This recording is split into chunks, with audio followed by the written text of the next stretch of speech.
ప్రేక్షకులకు నమస్కారం. ఇచ్చిన ప్రతి హామీని సంపూర్ణంగా నెరవేర్చారు ఎమ్మెల్యే మేకపాటి విక్రమ్ రెడ్డి. ఆత్మకూరులో 4వ విడత వైఎస్ఆర్ చేయూత పంపిణీ. నియోజకవర్గంలో 12,179 మంది లబ్ధిదారులకి 2,283.56 లక్షల రూపాయలు మంజూరీ చెక్కును అందజేసిన ఎమ్మెల్యే మేకపాటి. రాష్ట్రంలో ముఖ్యమంత్రి వైఎస్ జగన్మోహన్ రెడ్డి అధికారంలోకి వచ్చిన అనంతరం ఇచ్చిన ప్రతి హామీని సంపూర్ణంగా అమలు చేసి ప్రజలకు ఇచ్చిన మాటనే నిలబెట్టుకున్నారని ఆత్మకూరు నియోజకవర్గ శాసనసభ్యులు మేకపాటి విక్రమ్ రెడ్డి అన్నారు. మంగళవారం ఆత్మకూరు ప్రభుత్వ ఉన్నత పాఠశాల ప్రాంగణంలో వైఎస్ఆర్ చేయూత 4వ విడత కార్యక్రమం ఆయన పాల్గొన్నారు. తొలుత రాష్ట్ర ముఖ్యమంత్రి వైఎస్ జగన్మోహన్ రెడ్డి చిత్రపటానికి నియోజకవర్గంలోని ప్రజాప్రతినిధులు నాయకులతో కలిసి పాలాభిషేకం నిర్వహించారు. అనంతరం జరిగిన సమావేశంలో ఎమ్మెల్యే మేకపాటి విక్రమ్ రెడ్డి మాట్లాడుతూ జగనన్న అధికారంలోకి వచ్చిన తర్వాత ఇచ్చిన ప్రతి హామీని సంపూర్ణంగా అమలు చేశారని, గత ప్రభుత్వం మాదిరిగా ఎన్నికల సమయంలో ప్రజలు గుర్తొచ్చి ఇచ్చిన హామీల్ని ప్రారంభించడం లాంటిది కాదన్నారు.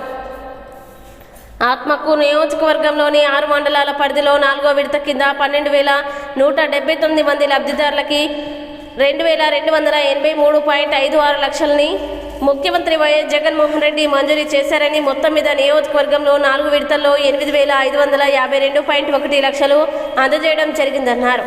రాష్ట్ర ముఖ్యమంత్రి జగనన్న ఆశీర్వదించేందుకు రాష్ట్రంలోని ప్రతి మహిళ మళ్లీ సిద్ధంగా ఉన్నారన్న విషయం ఇటీవల రాష్ట్రంలో ఆయన ఆధ్వర్యంలో జరిగిన సిద్ధం సభలేనన్నారు.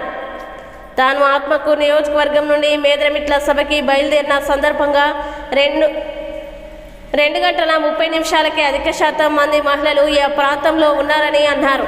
ఎక్కువ శాతం మహిళలు జగనన్నని చూసేందుకు వచ్చారని అన్నారు. ప్రతిపక్ష నేత చంద్రబాబు నాయుడు రా కదలిరా అనే కార్యక్రమానికి పిలుపునిస్తే ప్రజాస్పందన కరువైందని, అదే జగనన్న సిద్ధమా అంటే ప్రజలు ముఖ్యంగా మహిళలు సిద్ధమేనంటూ సభలకి హాజరయ్యారని వివరించారు. భవిష్యత్తును దృష్టిలో ఉంచుకొని ముఖ్యమంత్రి వైఎస్ జగన్మోహన్ రెడ్డి పేద ప్రజలకి సంక్షేమ పథకాలు అమలు చేస్తున్నారని అన్నారు.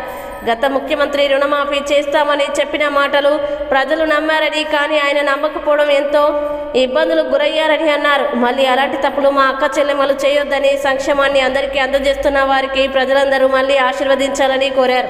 ఈ సందర్భంగా అధికారులు, ప్రజాప్రతినిధులు, నాయకులతో కలిసి వైఎస్ఆర్ చేయూత 4వ విడత చెక్కుని మహిళలకి అందజేశారు. ఈ కార్యక్రమంలో నియోజకవర్గంలోని 6 మండలాల అధికారులు, ప్రజాప్రతినిధులు, నాయకులు, కార్యకర్తలు పాల్గొన్నారు.